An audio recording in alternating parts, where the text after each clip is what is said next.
Grand Prix, penultimate race dari F1 2024 ini, dan balapan yang awalnya slow dan sepertinya bakal jadi balapan yang boring, tiba-tiba ada plot twist dan banyak sekali yang terjadi dalam beberapa lap kemudian. Balapan ini gue akan beri rating 8,5 dari 10. Asli gue udah siap ngasih rating 6 atau bahkan 5, tapi beberapa chaos yang terjadi setelah itu benar-benar mengubah keseruan balapan ini. Oke lah, gak usah lama-lama, langsung aja gue bahas pemenang dan pecundang Qatar Grand Prix 2024.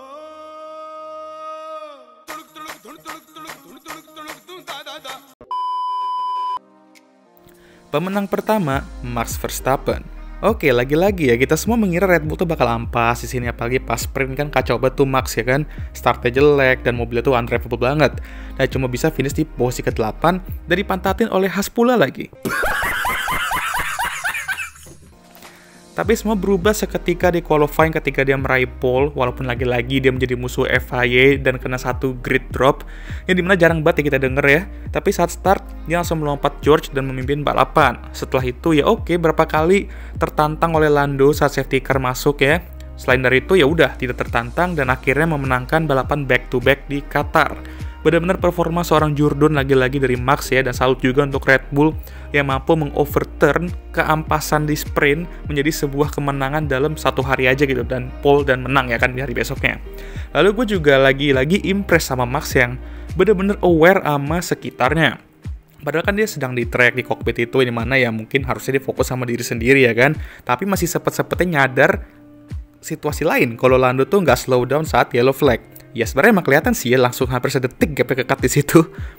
Tapi salut untuk Max, dan ironis juga pemenang balapan utama dan sprint musim ini sama kayak musim lalu ya. Oscar menang sprint dan Max menang di balapan utama. Simply lovely banget coy. Pemenang kedua, Pierre Gasly. Asli nih orang gokil banget belakangan ini ya. Ngerasa kayak gue tuh nonton Pierre Gasly zaman 2021, benar-benar solid papan tengah, mampu menjadi best of the race, menahan serta merepotkan pembalap papan atas. Gelo emang cuy, mampu memanfaatkan kekacauan di depan dan sedikit cekuan saat lock up saat safety car restart ya. Ya dimana bisa aja dia sebenarnya meraih maksimum posisi keempat di balapan ini, cuman posisi kelima juga tetap merupakan hasil yang bagus, dimana dia menahan Carlos di akhir-akhir dan tentunya membantu Alpine untuk bisa mendapatkan poin besar itu dan finish di posisi ke-6 di standings nantinya, karena mereka udah naik dan posisi cukup bagus nih. Tapi jujur, jika kalian tuh fans Alpine, minggu ini tuh full senyum dah kalian ya kan. Pierre dapat poin gede, reserve driver mereka untuk musim depan Paul Aron menang untuk pertama kali di F2, dan Abi Puling juara F1 Academy. Ya kecuali kok kalian fans Ocon ya. Dan jeng, tim Gojek kesayangan kita akhirnya meraih poin dengan Guan Yu Zhou. Asli, akhirnya nih tim meraih poin, dan Zhou di penultimate race-nya di F1 untuk saat ini ya, mampu meraih poin dengan finish di posisi ke-8 jadi 4 poin ya. Selamat untuk Zhou dan Sauber, nggak lagi telur poin, dan not bad lah dapat driver of the day juga ya kan. Dan menurut gue sangat amat layak coy ya. Zhou benar-benar menjalani balapan yang solid, dan walaupun emang dia musim ini nggak sesuai harapan dan bisa dibilang salah satu pembalap terburuk musim ini, tapi untuk meraih hasil seperti ini untuk Sauber yang benar-benar butuh poin itu, not bad. Langsung naik lagi social credit poinnya ya.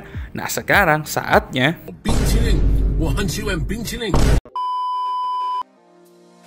Oke, kita ke pecundang, dan yang pertama ialah Lando Norris.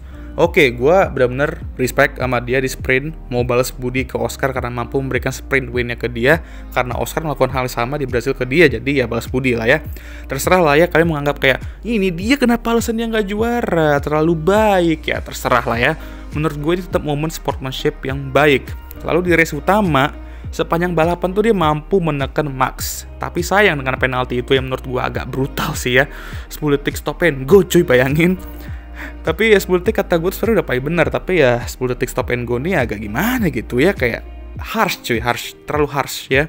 Mampu fight back juga sih, tapi ke poin yang menurut gue keren juga gitu ya. Tapi sekarang dia harus hati-hati karena Charles ya, dia dengan P2-nya Charles Leclerc mampu ngekat jarak poin mereka di standing jadi 7 poin. Jadi ya jangan sampai posisi kedua di klasemen itu terebutlah dari Ferrari sama Charles Leclerc ya. Jadi ini juga ada lampu merah juga. Dan di constructor, McLaren itu juga harus hati-hati sama Ferrari yang gain poin dari mereka di sini karena penalti Lando itu. Yang awalnya mikir, wah bakal susah nih Ferrari untuk ngejar McLaren, tahu-taunya terjadilah plot twist ini ya kan. Pecundang kedua, Sergio Perez. Oke, di sprint, start dari pit lane, tapi entah kenapa kok bisa-bisanya kesalip sama Franco Colapinto yang start di belakangnya. Nggak habis pikir asli, dan bahkan Red Bull ngomong kalau dia tuh ngantuk kayak di balapan itu. Nah, di qualifying setelah sekian lama tembus Q3. Not bad. Dan di race utama juga mampu menjalani balapan yang adem ayem dan berada di posisi kelima sampai akhirnya mobilnya metong saat safety car mau masuk. Aduh, di saat Checo tuh lagi main oke performanya, ada aja kejadian yang bikin dia tuh DNF, entah itu crash dengan pembalap lain atau yang mobilnya metong tengah jalan gitu. Dan Checo pun juga sudah memastikan bahwa dia tuh mau apapun yang terjadi di Abu Dhabi tuh ia bakal finish di posisi ke-8 di klasemen. Dan dia juga sudah memastikan bahwa Red Bull tidak akan mempertahankan gelar konstruktor itu musim ini karena mereka secara matematis ya udah nggak bisa lagi juara.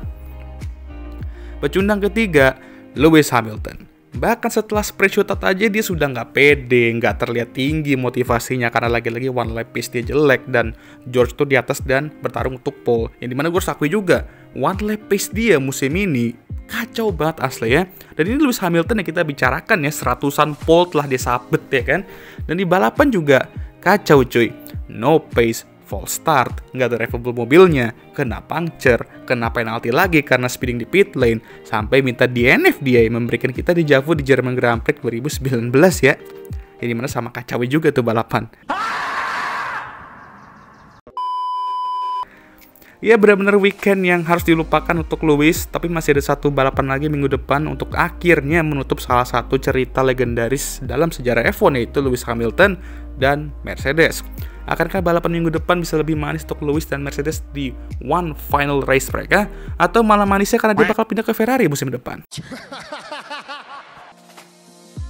Balapan yang awalnya kalem, pertengahan kacau, dan endingnya juga di luar prediksi BMKG. Dan kita masih ada satu balapan lagi di Abu Dhabi dan satu gelar konstruktor untuk diperebutkan. Coba gas di komen nih guys ya, siapa yang bakal menjadi juara dunia konstruktor musim ini menurut kalian? McLaren kah? Atau Ferrari? Sama-sama tim yang lagi mengincar buka puasa nih BTW ya. Ya wes lah, komentar aja di kolom komentar. Dan yang pasti balapan minggu depan akan menjadi balapan yang tidak boleh dilewatkan ya guys ya.